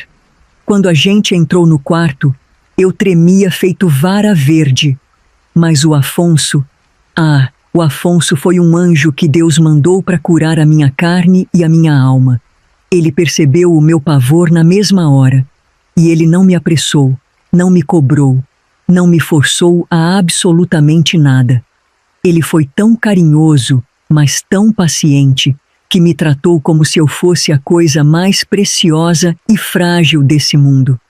Ele sentou do meu lado na beirada da cama, foi beijando a minha boca, enxugando as lágrimas que caíram do meu rosto, fazendo cafuné e conversando baixinho até o meu corpo inteiro parar de tremer. Ele me deu o tempo que eu precisava para entender que a mão dele não era a mão do irmão. E quando a gente finalmente se entregou um para o outro debaixo daqueles lençóis, minha filha do céu não teve dor nenhuma. Nenhuma. Foi a coisa mais linda, mais limpa e mais doce que eu já vivi. O toque dele era cheio de respeito e de um amor que transbordava. Pelo contrário do que eu temia, eu não senti dor. Eu senti foi um prazer que eu nem sabia que existia. Eu descobri ali, nos braços do homem que me amava de verdade, que o corpo da mulher foi feito para receber carinho e não castigo. Nós passamos aquela semana inteira trancados naquele paraíso, esquecidos do mundo lá fora. A gente se amou loucamente, com uma fome e uma paixão, como se não houvesse amanhã. Cada beijo dele, cada abraço apertado, cada palavra bonita sussurrada no meu ouvido ia apagando a sujeira que o passado tinha deixado na minha pele. Mas minha filha, você acha mesmo que a vida ia ser um conto de fadas para mim? Pra gente? Nós fomos morar na capital. O Afonso tinha arrumado a nossa vida por lá, como tinha dito, e nós fomos viver num bairro tranquilo, de ruas calmas, arborizadas. Era um sobrado muito bonito, espaçoso, com um quintal grande nos fundos que tinha até um pomar. Parecia um sonho. Eu, agora, era dona da minha própria casa, cuidando das minhas próprias panelas, varrendo o meu próprio chão. Tinha tudo para ser o paraíso, até que o meu corpo começou a dar os sinais.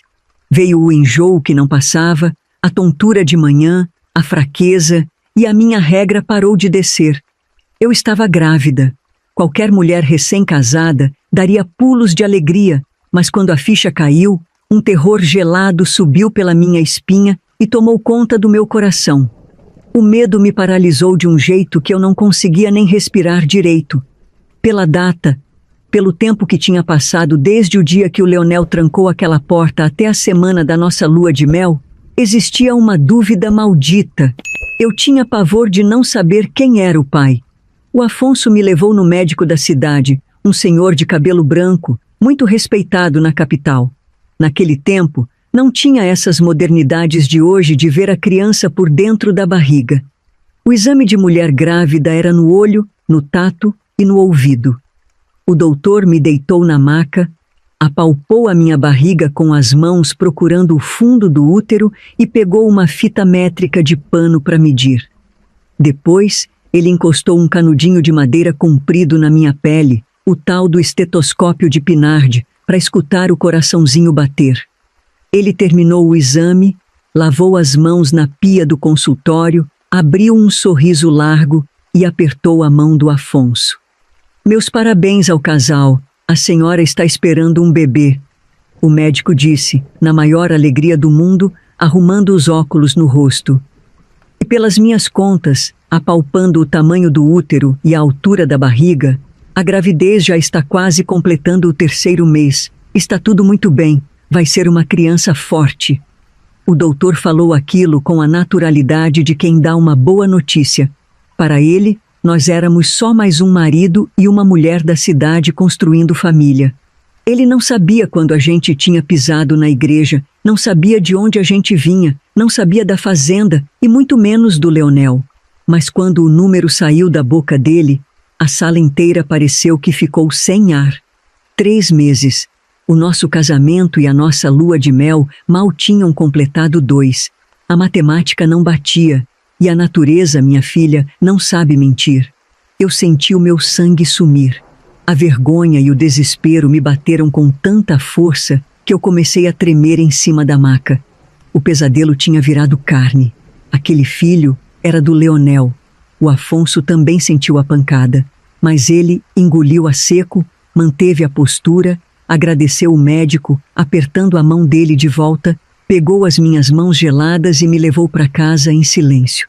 Ninguém no consultório percebeu nada. Quando a gente pisou dentro do nosso sobrado e ele fechou a porta da sala, eu desabei.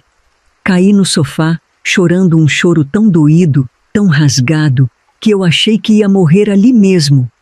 Eu pedia perdão para ele aos prantos, pedia perdão por estar carregando a semente daquele monstro. Eu dizia que ele não merecia aquilo, que a vida inteira ele ia olhar para aquela criança e lembrar da pior maldade que o irmão tinha feito. Foi aí que o Afonso sentou do meu lado.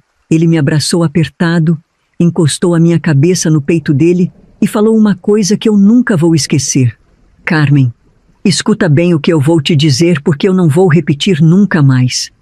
A voz dele era mansa, mas firme feito rocha. O sangue que corre na veia dessa criança não me interessa. Esse menino está crescendo dentro de você. É o seu corpo que está dando a vida para ele. Esse filho é seu. E se é seu, é meu também. E os meses passaram. A minha barriga cresceu linda e o Afonso conversava com ela toda noite sem um pingo de rejeição. Quando a minha hora chegou, eu dei à luz um menino. Francisco. Nasceu forte, berrando a plenos pulmões, cheio de saúde. Quando o médico limpou o menino, enrolou na manta e entregou nos braços do Afonso, o meu marido olhou para o rostinho do bebê e desabou num choro que lavou a alma dele.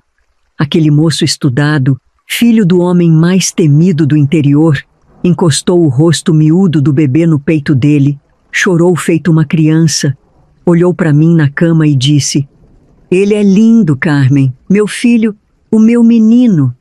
Naquele exato momento, o passado morreu. O Leonel perdeu a guerra de vez. O Francisco não foi fruto do ódio. Ele foi recebido e criado pelo maior amor que eu já vi na vida. E o Afonso, minha filha, foi o melhor pai que esse mundo já conheceu. Depois do Francisco, a vida tratou de encher aquele nosso sobrado de alegria. A casa nunca mais conheceu o que era silêncio. Vieram mais filhos, tudo em escadinha, um atrás do outro. No total, Deus abençoou a gente com 5 crianças correndo por aquele quintal, subindo nas árvores do pomar e sujando a roupa de terra. Desses 5, vieram 4 homens e só uma menina.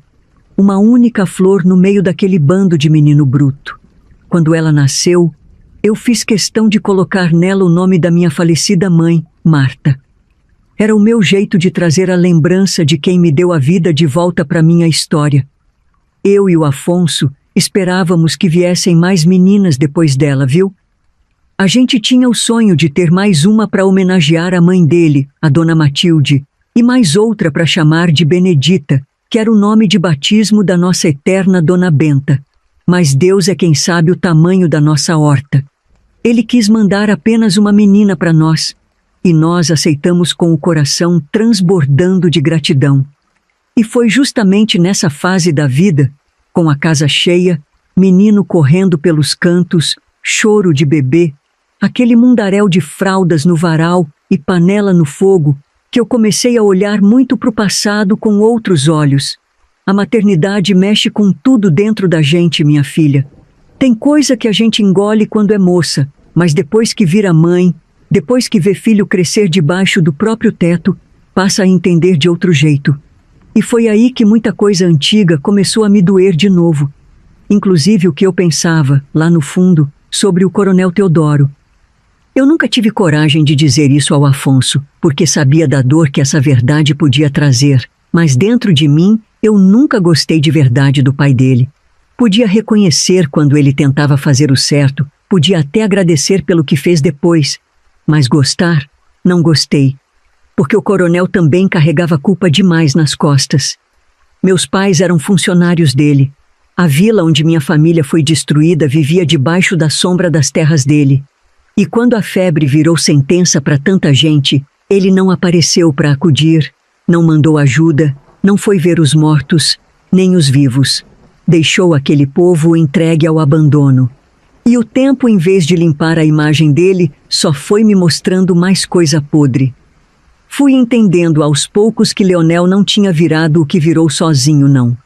Pai e filho eram cúmplices em muita sujeira, mesmo quando o velho fingia não aceitar certas baixezas ou torcia a cara para parecer melhor do que era. Tinha coisa que ele condenava da boca para fora, mas por dentro já tinha alimentado a vida inteira. Dona Benta me contou mais de uma vez que a empregada ainda visitava a cama dele, em silêncio, como sempre foi naquele mundo. Também foi por ela que eu soube dos 2 filhos bastardos que ele teve e nunca assumiu como pai. Nunca botou o nome, nunca chamou para perto, nunca tomou para si a obrigação. E isso era o pouco que a gente sabia, mas eu tenho para mim que o que ninguém sabia era muito pior. Eu sei que ele amava o Afonso, disso eu nunca duvidei. Do jeito torto dele, amava. Mas também via que Afonso nunca foi o filho preferido. O preferido era o outro, justamente o mais parecido com ele naquilo que havia de pior. E isso, para mim, sempre disse muita coisa. Porque um homem pode até amar um filho bom, mas é no filho que ele protege, desculpa e acoberta que a alma dele se revela de verdade. Depois da dona Matilde, o coronel nunca mais se casou, nunca levou mulher nenhuma a sério, mas eu aprendi cedo que isso não queria dizer honra, nem fidelidade, nem grande amor. Às vezes queria dizer só egoísmo velho, desses que apodrecem por dentro e seguem mandando no mundo com cara de homem respeitável. Mas, sabe de uma coisa? E foi mais ou menos nesse mesmo tempo, com a casa cheia de menino e a cabeça cada vez mais povoada de lembrança, que uma dor muito mais funda voltou para me rondar. Eu comecei a pensar muito na atitude da minha mãe. Porque a gente só entende o peso do mundo de verdade quando tem filho, e pior ainda quando tem mais de um.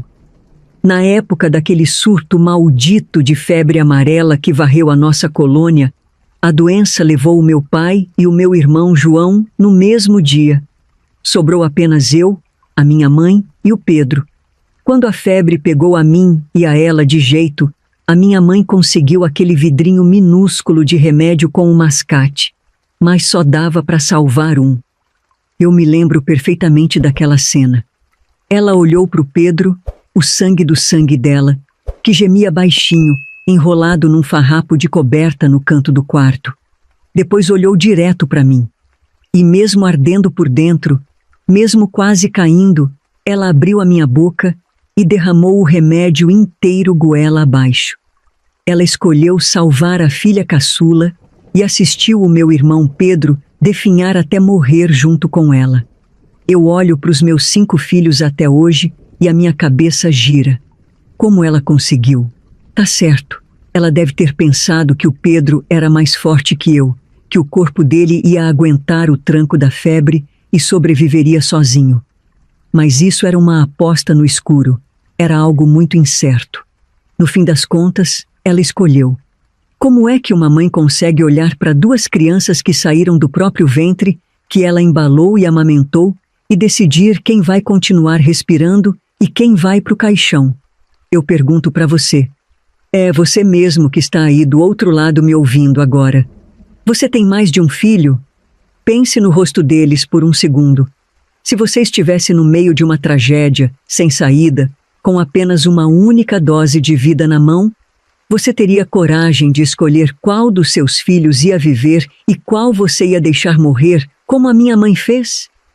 Eu confesso para você que eu não teria. Se eu tivesse que apontar o dedo e fazer uma escolha dessas entre os meus meninos, eu acho que o meu coração parava de bater ali mesmo. Eu passei a vida inteira com essa dúvida martelando o meu peito, mas a verdade é que eu não consigo entender a atitude da minha mãe porque, graças à misericórdia de Deus, eu nunca passei pela mesma situação. A gente aponta o dedo, acha estranho, questiona. Mas o ser humano só descobre o tamanho do próprio desespero quando a escuridão bate na porta dele. Ela não escolheu pela razão. Ela fez o que a dor e o instinto mandaram fazer. Deixa eu te contar outra coisa agora. No começo do nosso casamento, a gente até tentou manter as coisas o mais perto do normal que dava. Nos primeiros anos, quando tinha aniversário do coronel ou alguma data muito importante, Natal, Dia dos Pais, nós ainda fazíamos o esforço de voltar lá na fazenda. O velho Teodoro queria ver o neto, queria ver a família. A gente ia. Eu também gostava de rever as meninas e principalmente a dona Benta. Mas o fantasma do passado nunca dorme direito. Depois de uns anos, a nossa paz foi testada de novo. O Leonel voltou. A fazenda daquele fim de mundo que o coronel tinha mandado, ele não segurou o desgraçado para sempre. Ele voltou a morar com o pai na Casa Grande. Lá mesmo, ele se casou com uma moça da região. Ela era filha de comerciantes e, com o tempo, teve 3 filhos. No exato dia que o Afonso soube que o pé daquele homem tinha pisado de novo naquela terra, ele bateu na mesa e disse que acabou. E eu concordei. Nós nunca mais voltamos naquela fazenda. Nunca mais. Eu não ia dividir o mesmo ar com o homem que destruiu a minha juventude. Mas o coronel, sentindo o peso da velhice e o medo de perder o contato com o Afonso, arrumou outro jeito. Já que a gente não ia para lá, eles vinham para nossa casa na cidade. O velho Teodoro, a dona Benedita, o seu Teobaldo e a família dela vinham nos visitar de vez em quando. E o coronel, querendo juntar o sangue, trazia os 3 filhos do Leonel com ele. Foi assim que as crianças cresceram. Os nossos 5 filhos e os 3 do Leonel brincavam juntos no pomar do nosso quintal. Cresceram como primos, na maior inocência desse mundo, subindo em árvore e ralando o joelho na terra. E olha, minha filha, eu sempre soube separar as coisas. A maldade do pai não envenenou as crianças. Os filhos dele eram um amor de Deus.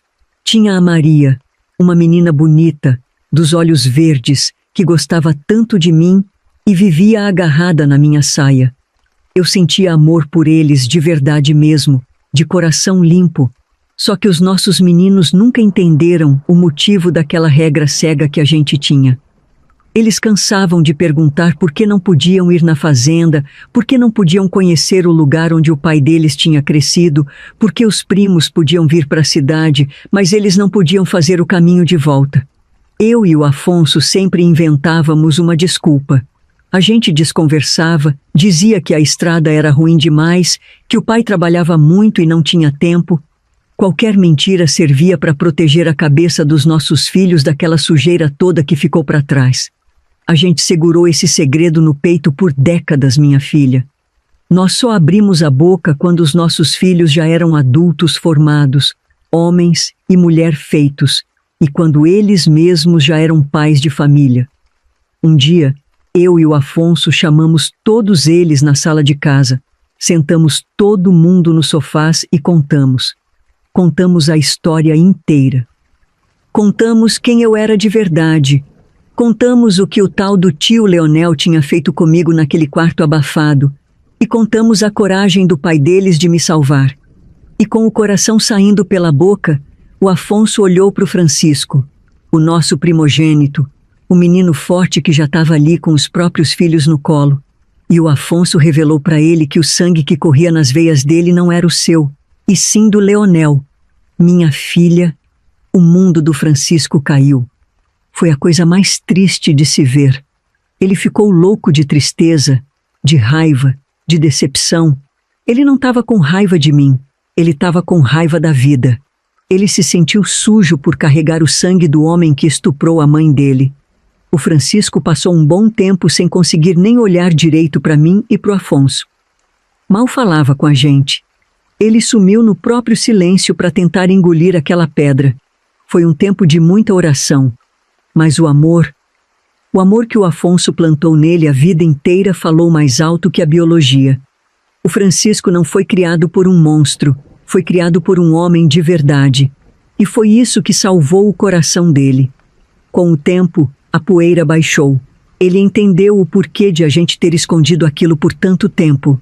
Ele nos aceitou, pediu perdão pela distância e nos perdoou pelo segredo. Abraçou o Afonso chorando e disse que pai era quem tinha ensinado ele a andar e a ser homem, e que não existia outro pai no mundo para ele além do Afonso. Mas uma coisa o Francisco deixou muito clara, e cumpriu até o fim. Ele não queria saber do Leonel. Para ele, o homem que tinha botado a semente no mundo era só uma sombra do passado. Pai era o Afonso, que ensinou a andar, que deu amor e que fez dele um homem de bem, e ponto final. O tempo continuou passando, minha filha.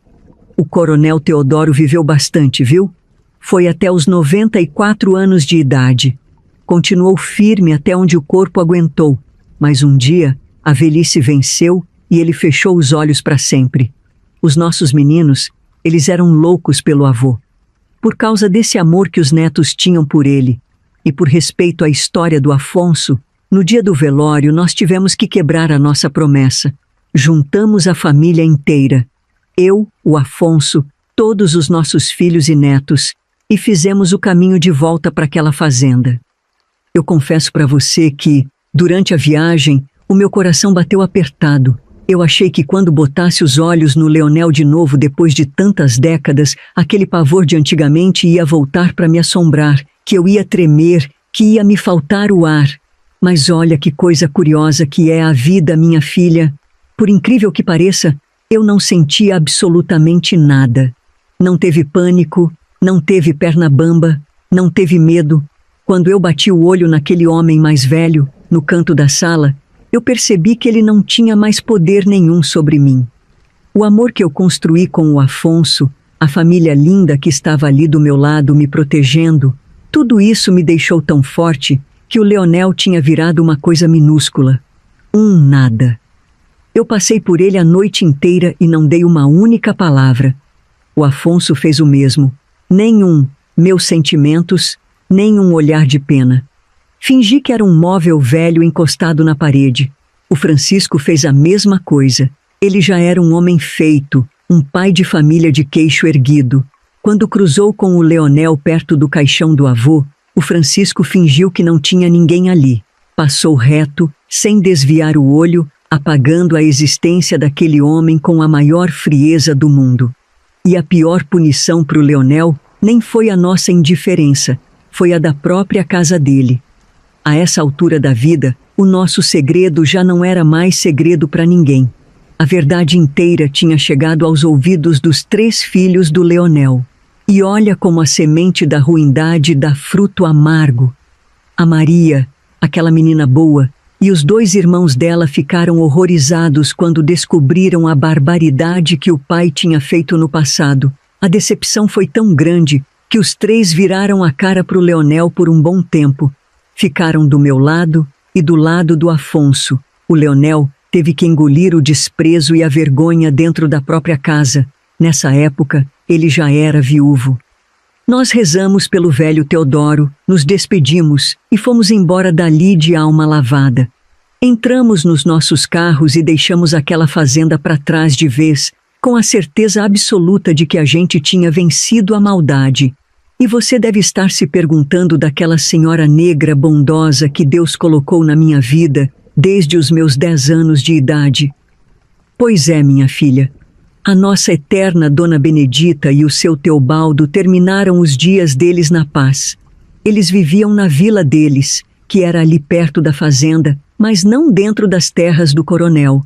Eram donos do próprio cantinho. A Dona Benta descansou muitos anos antes do velho Teodoro. Quando a notícia do falecimento dela chegou aqui na capital, o meu chão sumiu de novo. Nós arrumamos as malas, a família inteira, e fomos para lá. O velório foi lá na vila, na mesma casinha simples de madeira onde o Afonso tinha ficado de joelhos. Já fazia uns anos que ela estava aposentada e curtindo a família dela. Eu amei aquela mulher com tanta força, mas com tanta força, que era como se eu tivesse saído do ventre dela. A Dona Benta foi a mãe que a febre amarela me roubou. Ela arriscou o pouco que tinha, arriscou o próprio emprego e a própria segurança para me salvar quando eu não era nada além de uma menina suja e quebrada. Naquele dia, na vila, eu chorei abraçada no caixão dela como uma órfã que perde a mãe pela segunda vez. E o seu Teobaldo, coitado. Ah, o seu Teobaldo era a raiz daquela mulher. Quando ela se foi, ele murchou.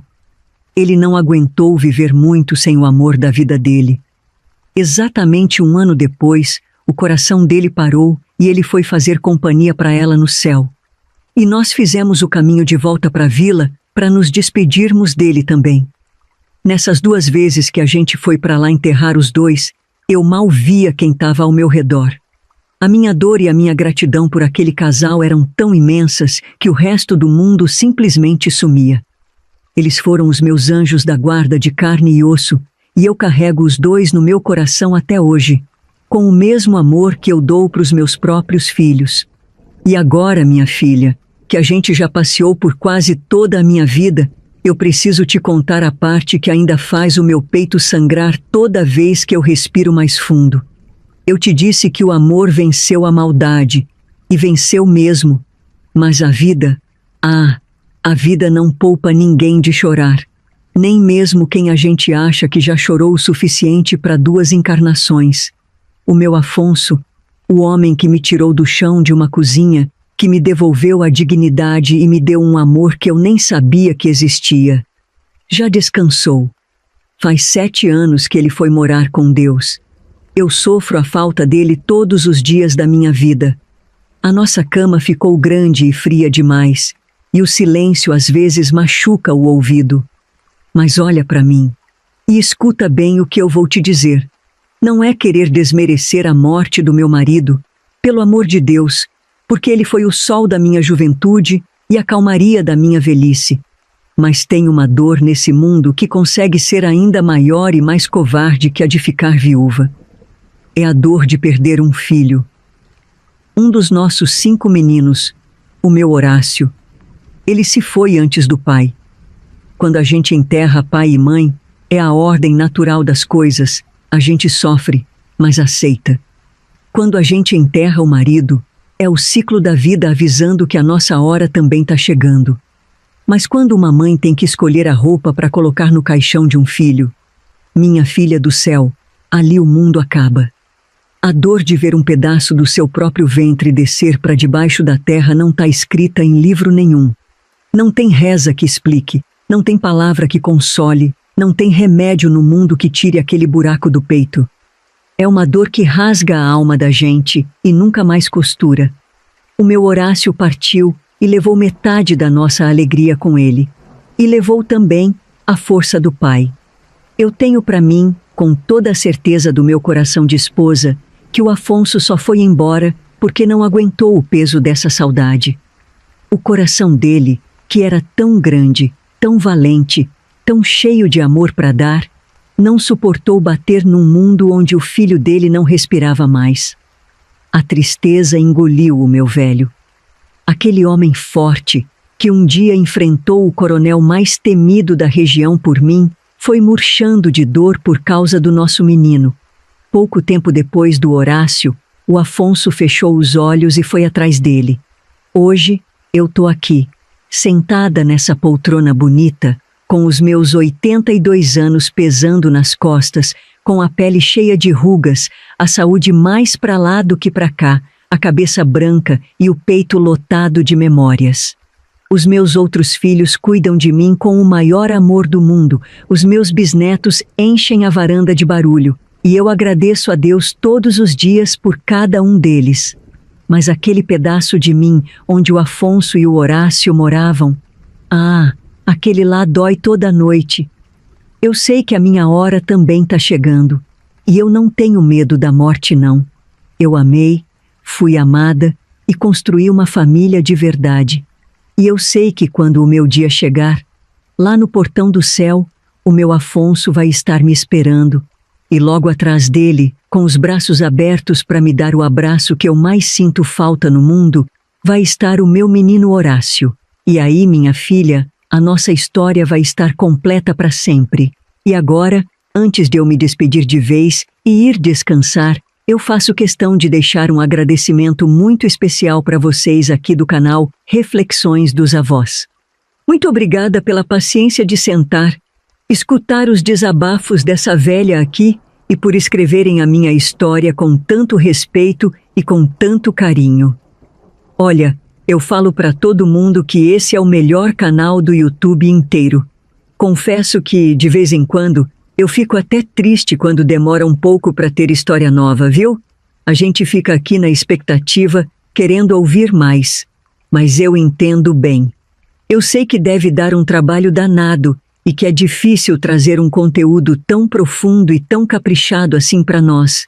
E para você que está aí do outro lado da tela, que acompanhou a minha vida até esse último minuto, o meu muito obrigada, de todo o meu coração.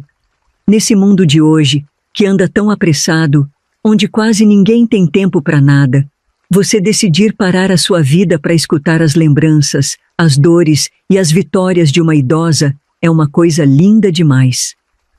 Obrigada por me emprestarem os ouvidos e me darem voz. Que Deus abençoe cada um de vocês, as suas famílias e os seus lares. E lembrem sempre do que essa velha aqui aprendeu a duras penas. Não importa a escuridão que atravesse o seu caminho, que o amor sempre tenha a última palavra na sua vida também. Fiquem com Deus. Escreva amém nos comentários se você ouviu até a minha última palavra.